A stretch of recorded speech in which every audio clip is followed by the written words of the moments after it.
जय मसीह प्रियजनहरू, आज हाम्रो आइतबारको प्रार्थना सङ्गतिमा म हजुरलाई स्वागत गर्न चाहन्छु। आउनुहोस् आजको जुन चाहिँ सोचको निम्ति हामी परमेश्वरको वचनबाट हेरौँ। पहिलो सामुएल 21 अध्यायको 1 - 6 पद। र यहाँ यसरी लेखिएको छ, दाउद नोबमा अहिमेलेक पुजारी कहाँ गए। तिनलाई भेट्दा अहिमेलेक कामेर भने, तपाईँ किन एक्लै आउनुभयो? किन तपाईँसँगै कोही छैन? दाउदले अहिमेलेकलाई भने, म राजाको हुकुम लिएर आएको छु। उहाँले खटाउनु भएको कामको बारेमा अथवा यी हुकुम के हुन् भनी मैले कसैलाई थाहा दिनु हुँदैन।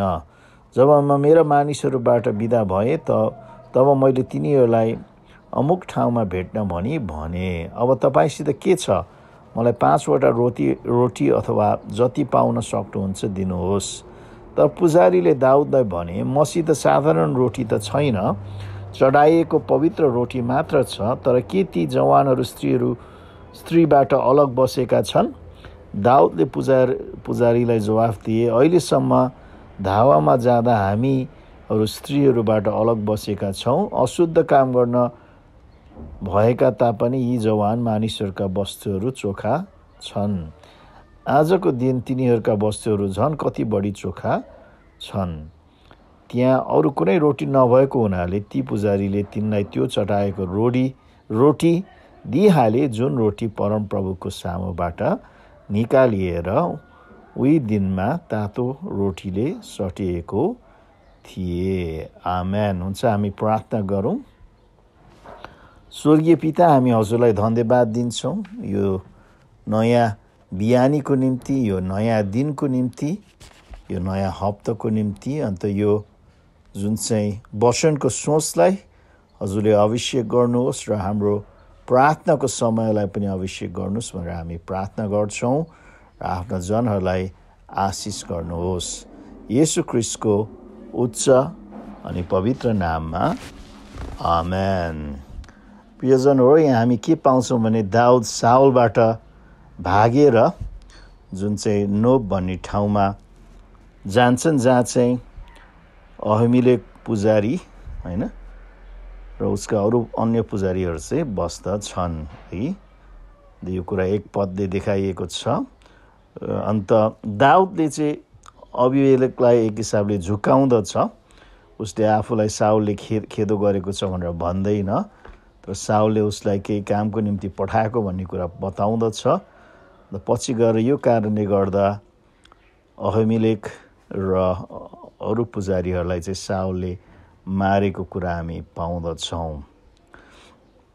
अन्त 3 पदमा दाउदले चाहिँ अहिमेलेकसँग चाहिँ खानाको निम्ति रोटीको माग गर्दछ। अन्त 4 पदमा चाहिँ अहिमेलेकले चाहिँ भन्दछ होइन, उनीहरूसँग साधारण रोटी छैनन्, जुन चाहिँ पवित्र रोटी, जुन चाहिँ वेदीमा चलाएको रोटी मात्र छन् भन्ने कुरा चाहिँ बताउँदछन्। अन्त 5 पद अनुसार पुजारीले जब उनीहरू स्त्रीहरूसँग बसेका छन् कि छैनन्, अलग रहेका छन् कि छैन भने सोधेपछि उनीहरूलाई चाहिँ त्यो रोटी खाने अनुमति दिएको हामी पाउँदछौँ। अन्त 6 पदमा चाहिँ अहिमेलेकले चाहिँ ती रोटी जुन चाहिँ दाउद र उसका जनहरूलाई दिएको हामी पाउँदछौँ। अन्त यस जुन चाहिँ घटना बारेमा येशू ख्रीष्टले नयाँ करारमा मर्कुस 2:25 - 28 पदमा पनि भन्नुभएको हामी पाउँदछौँ। यहाँ चाहिँ येशू ख्रीष्टले चाहिँ जुन चाहिँ दाउद र उसको सेनाहरूले त्यो चढाइएको रोटी खाना सम्बन्धमा चाहिँ उसले चाहिँ त्यस कुरामा चाहिँ जुन चाहिँ अनुमति दिएको कुरा हामी पाउँदछौँ है। हुन त खास त्यो जुन चाहिँ रोटी चाहिँ जुन पुजारीहरूले मात्र खाना पाउँथ्यो, तर यहाँ चाहिँ दाउद र उसका सेनाहरूले पनि खाएका छन्। अन्त येशू ख्रीष्टले के भन्नुहुन्छ भने कि मर्कुस 2:27 सब्बातको दिन मानिसको लागि बनेको हो, मानिस सब्बातको दिनको निम्ति होइन। अथवा जुन धर्म विधिहरू छन् ती विधिहरू चाहिँ हामी मानिसहरूको निम्ति बनाएको हो, तर हामी चाहिँ ती विधिहरूको निम्ति बनाएका होइनन्। त्यसैले परमेश्वरको नजरमा यी जुन चाहिँ धार्मिक विधिहरू भन्दा कृपा र दया देखाउन चाहिँ जुन चाहिँ महत्त्वपूर्ण छ। भन्यो हो भने येशू ख्रीष्टले यसरी भन्नुभएको छ यूहन्ना 6:35, 48 र 51 कि जीवनको रोटी म हुँ, महका आउने भकाउने छैन र म माथि विश्वास गर्ने कहिल्यै तिर्खाउने छैन। र 48 पदमा फेरि दोहोऱ्याउनुहुन्छ म जीवनको रोटी हुँ। र फेरि 51 पदमा भन्नुहुन्छ स्वर्गबाट ओर्लिआएको जिउँदो रोटी म नै हुँ। कसैले यो रोटी खायो भने त्यो सधैँभरि जिउनेछ। जुन रोटी म संसारका जीवनको लागि दिनेछु त्यो चाहिँ मेरो देह हो, होइन। तर एक हिसाबले हामीले भनियो भने होइन साँचो जुन चाहिँ पवित्र रोटी चाहिँ येशू ख्रीष्ट नै हुनुहुन्छ, होइन। अन्त त्यो रोटी चाहिँ येशू ख्रीष्टले आफ्नो शरीरद्वारा हामीलाई चाहिँ उपलब्ध गराउनु भएको छ। अन्त नयाँ करारको सन्दर्भमा हरेक विश्वासी चाहिँ जुन चाहिँ पुजारीहरू हुन्, होइन। पहिलो पत्रुस 2:9 यस कुरा बताउँदछ कि हामी चुनिएका वंश र राजकीय पुजारीगिरीहरू हौँ, होइन। पुरानो करारमा चाहिँ लेवीहरूलाई मात्र पुजारीको रूपमा नियुक्ति गरिएको थियो भने नयाँ करारमा चाहिँ सम्पूर्ण विश्वासीहरू पनि पुजारी नै हौँ। त्यसैले हामी पुजारीको हैसियतले जुन चाहिँ त्यो पवित्र रोटी सेवन गर्ने हाम्रो अधिकार छ। तर जुन चाहिँ रोटी हामी सेवन गर्छौँ यो चाहिँ शारीरिक रोटी होइन, तर आत्मिक रोटी हो। येशू ख्रीष्टले प्रकाश 2:17 चाहिँ विश्वासीहरूलाई प्रतिज्ञा गर्नुभएको छ, जसको कान छ त्यसले सुनोस्। पवित्र आत्माले मण्डलीहरूलाई के भन्नुहुन्छ, जसले जित्छ त्यसलाई म गुप्त मन्नको केही भाग दिनेछु र म त्यसलाई नयाँ नाउँ लेखिएको एउटा सेतो पत्थर दिनेछु जो पाउनेले बाहेक अरू कसैले जान्दैन। प्रिय येशू ख्रीष्टले हामीलाई जित दिनुभएको छ र गुप्त मन्ना अथवा गुप्त रोटी खाने अधिकार उहाँले हामीलाई दिनुभएको छ। त्यसैले प्रिय आज यो बिहानीमा हामीले यो सोचौँ कि हामी होइन हरेक दिन जुन जीवनको रोटी येशू ख्रीष्टसँग उहाँको उपस्थितिमा हामी सङ्गति गरौँ र होइन जुन चाहिँ हाम्रो आत्मिक रोटी परमेश्वरको वचनको सेवन गरौँ। आमेन भन्नुहुन्छ? आमेन।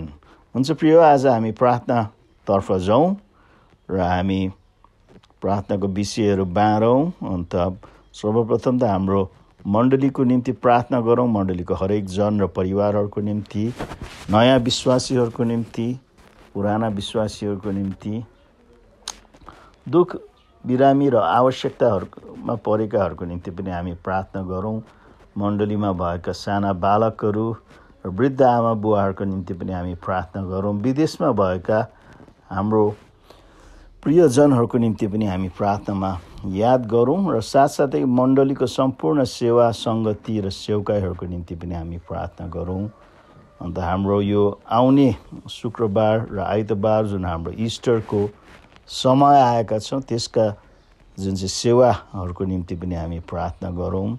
अन्त हामीले जुन चाहिँ योजना गरेको जुन चाहिँ नयाँ वर्षको पिकनिक र बप्तिजमको निम्ति पनि हामी प्रार्थना गरौँ। मण्डलीको अगुवाहरूको निम्ति प्रार्थना गरौँ, सेवकहरूको निम्ति हामी प्रार्थना गरौँ, उहाँका परिवारहरूको निम्ति पनि हामी प्रार्थना गरौँ। र साथसाथै पोखरा, नेपाल र विश्वव्यापी मण्डलीहरूको निम्ति पनि हामी प्रार्थना गरौँ। अन्त हाम्रो देशलाई पनि प्रार्थनामा राखौँ र विश्वलाई पनि हामी प्रार्थनामा राखौँ। आउनुहोस् हामी प्रार्थना गरौँ।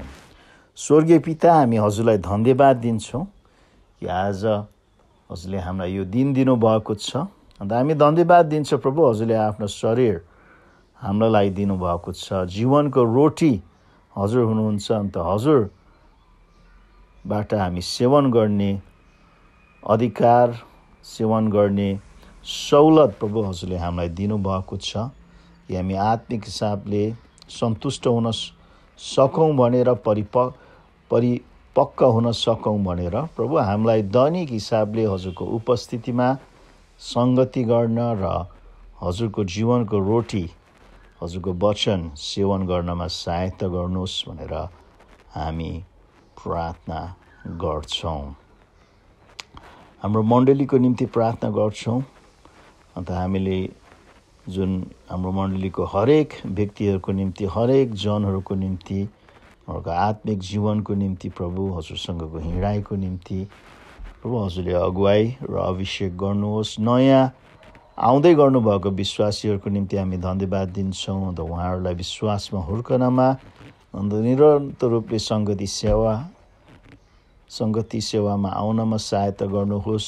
पुराना विश्वासीहरूको लागि पनि हामी प्रार्थना गर्छौँ जो विशेष गरी हामीले धेरै समय देखेका छैनौँ, सङ्गतिबाट टाढा हुनुहुन्छ, उहाँहरूलाई हजुर नजिक खिच्नुहोस्, हजुरको शरीरको नजिक खिच्नुहोस् भनेर हामी प्रार्थना गर्छौँ। र साथसाथै दुखी र बिरामीहरूको निम्ति हामी प्रार्थना गर्छौँ। हाम्रो सुनिता राई बहिनीको निम्ति, उहाँको पूर्ण चङ्गाइको निम्ति, अन्त साथसाथै हाम्रो पशुबहादुर दाईको निम्ति, उहाँको ढाडको निम्ति छुनुहोस् र चङ्गाइ गर्नुहोस्। हाम्रो राजु भाइ र उहाँको श्रीमतीको निम्ति हामी प्रार्थना गर्छौँ, उहाँलाई चङ्गाइ गर्नुहोस्। अन्त जति पनि हाम्रो मण्डलीमा दुखी बिरामीहरू छन् उहाँलाई हजुरको हातमा हामी राख्छौँ। आवश्यकतामा परेकाहरूलाई पनि हजुरको हातमा राख्छौँ। स्वर्गको ढोकाहरू, झ्यालहरू खोलिदिनुहोस् र हजुरको भण्डार, प्रशस्त भण्डारबाट उहाँहरूको आवश्यकताहरू पुरा गरिदिनुहोस् भनेर हामी प्रार्थना गर्छौँ। वृद्ध आमा बुवाहरूलाई, अन्त हाम्रो सानो बाबु नानीहरूलाई पनि प्रार्थना गर्छौँ। मौसम परिवर्तन हुने समयमा प्रभु हजुरले विशेष सुरक्षता र स्वस्थता दिनुहोस् भनेर हामी प्रार्थना गर्छौँ। विदेशमा भएका हाम्रो प्रियजनहरूलाई पनि हामी सम्झन्छौँ। साइप्रसमा हाम्रो अलिसा छोरी, अन्त खाडी क्षेत्रमा हाम्रो अभिषेक भाइ, सन्ध्या बहिनी, सुरेन्द्र भाइ र साजन बाबुको निम्ति, बेलायतमा हाम्रो शेरबहादुरजी र डाक्टर जीवन र उहाँको सम्पूर्ण परिवारको निम्ति, र अस्ट्रेलियामा हाम्रो किरण भाइको निम्ति। अन्त उहाँहरूलाई मात्र होइन प्रभु, तर उहाँहरूको परिवारजनहरू जो यहाँ नेपालमा छन् उहाँहरूलाई पनि सम्झन्छौँ र हजुरको हातमा हामी सुम्पिदिन्छौँ। सुरक्षता, स्वस्थता र आशिष गर्नुहोस् भनेर हामी प्रार्थना गर्दछौँ। हाम्रो मण्डलीको सम्पूर्ण सेवा, सङ्गति र सेवकाईहरूको लागि हामी प्रार्थना गर्छौँ। बाल सङ्गतिको निम्ति विशेष गरी हामी प्रार्थना गर्छौँ। हामीलाई शिक्षक र सेवकहरूको खाँचो छ, अन्त बाल सङ्गतिको पूर्ण सञ्चालन चाँडोभन्दा चाँडो हुन सकुन्। जवान सङ्गतिको लागि एउटा थाई अगुवाहरूको हामीलाई खाँचो छ प्रभु, हजुरले जुटाइदिनुहोस् भनेर हामी प्रार्थना गर्छौँ। दाजुभाइ सङ्गति, आमा दिदीबहिनी सङ्गति र साथसाथै हाम्रो जुन चाहिँ वर्सिप टिमलाई पनि हजुरको हातमा राख्छौँ। र हाम्रो बाइबल अध्ययनहरू, अन्त हाम्रो सुसमाचारका कार्यहरू पनि हजुरको हातमा हामी राख्छौँ। हाम्रो मण्डली भवनको निम्ति पनि हामी प्रार्थना गर्छौँ। त्यो जुन चाहिँ जग्गा छ, त्यो जग्गाको जुन चाहिँ करार सिद्धिएको छ, अन्त करार नवीकरण गर्न आवश्यक छ प्रभु। त्यसको लागि प्रभु जुन जग्गा धनीसँग हाम्रो जुन चाहिँ कुराहरूमा प्रभु हजुरले हामीलाई रुचि दिनुहोस् भनेर हामी प्रार्थना गर्छौँ। अन्त हामीले फेरि त्यो जग्गा जुन चाहिँ लिइराख्न सकौँ, अन्त त्यसमा गर्नुपर्ने सुधारहरू, मर्मतहरू पनि हामीले गर्न सकौँ भनेर हामी प्रार्थना गर्छौँ। हाम्रो जुन चाहिँ आउने शुक्रबारको गुड फ्राइडेको प्रभुभोज सेवा र आइतबार पुनरुत्थान आइतबारको जुन चाहिँ प्रार्थना सेवालाई पनि हजुरको हातमा राख्छौँ प्रभु। हजुरको अभिषेक, हजुरको अगुवाई र आशिष हुन् भनेर हामी हजुरसँग अनुरोध गर्छौँ। हामीले योजना गरेको नयाँ वर्षको पिकनिक, हाम्रो वार्षिक उत्सव र ब्याप्टिजम सेवाको निम्ति पनि हामी प्रार्थना गर्छौँ। हुन त कतै हामीले सुनेका छौँ लकडाउन हुने हल्लाहरू, तर तर प्रभु हजुरको इच्छा छ भने सबै ढोकाहरू खोलिदिनुहोस्। अन्त हामीले जुन यो कार्यक्रमलाई सफल तरिकाले अगाडि बढाउन सकौँ भनेर हामी प्रार्थना गर्छौँ। हाम्रो मण्डलीको अगुवाहरू, सेवकहरू र उहाँको परिवारहरूको निम्ति पनि प्रार्थना गर्छौँ। उहाँहरूको आवश्यकताहरू, उहाँको स्वास्थ्य र सुरक्षितताको निम्ति पनि हामी प्रार्थना गर्छौँ। उहाँहरूको जिम्मेवारीहरूप्रति बुद्धि, ज्ञान र हजुरको अभिषेक खनाउनुहोस् भनेर हामी प्रार्थना गर्छौँ। हाम्रो पोखराका विभिन्न मण्डलीहरू, नेपालमा भएका मण्डलीहरू, विश्वव्यापी जुन चाहिँ रूपमा भएका मण्डलीहरू, विशेष गरी हाम्रो ग्रेटर ग्रेस परिवारको मण्डलीहरूलाई हामी सम्झन्छौँ। उहाँहरूलाई प्रभु हजुरले आशिष गर्नुहोस्। अन्त यो समयमा हजुरले प्रभु हजुरको योजना उद्देश्य अनुसार प्रयोग गर्नुहोस् भनेर हामी प्रार्थना गर्छौँ। हाम्रो देशको निम्ति, देशमा जुन चाहिँ एकताको निम्ति, शान्तिको निम्ति, राजनीतिक तहमा मेलमिलापको निम्ति हामी प्रार्थना गर्छौँ। यो देश प्रभु हजुरको राज्यको निम्ति अझ खोलोस् भनेर हामी प्रार्थना गर्छौँ। धेरै मानिसहरूले यो देशमा हजुरलाई चिन्न सकुन् भनेर हामी प्रार्थना गर्छौँ। र विश्वकै निम्ति प्रभु यो विशेष गरी यो महामारी जुन चाहिँ भएको अवस्थामा अन्त फेरि जुन चाहिँ सङ्क्रमणहरू वृद्धि हुने क्रममा छन्, अन्त प्रभु हजुरको जुन चाहिँ निगाहको खाँचो छ प्रभु, हजुरले प्रभु मानिसहरूप्रति आफ्नो दया, अनुग्रह र कृपा देखाउनुहोस्। ओ प्रभु हजुरले आफ्नो जुन चाहिँ योजना छ विश्वको निम्ति त्यो पुरा गर्नुहोस् र महिमित हुनुहोस्। धेरै आत्माहरूलाई प्रभु हजुरको राज्यमा ल्याउनुहोस् भनेर हामी प्रार्थना गर्छौँ। हामी धन्यवाद दिन्छौँ यो समयको निम्ति। आजको बाँकी दिन र यो बाँकी हप्तालाई हजुरको हातमा हामी सुम्पिदिन्छौँ प्रभु। आफ्नो जनहरूलाई आशिष गर्नुहोस् भनेर हामी प्रार्थना गर्छौँ येशू ख्रीष्टको उच्च अनि पवित्र नाममा, आमेन। हुन्छ प्रियजनहरू, मसँग प्रार्थनामा सहभागी हुनुभएकोमा म धन्यवाद दिन चाहन्छु। अन्त हामी प्रार्थनाको मनोत्साहमा रहिराखौँ। हामी जहाँ भए तापनि, जे गरे तापनि। अन्त हामी फेरि भेट नभएसम्म म, मेरो श्रीमती र सम्पूर्ण परिवार तर्फबाट हजुर सबैलाई धेरै माया, धेरै शुभकामना र प्रार्थना। जय मसीह।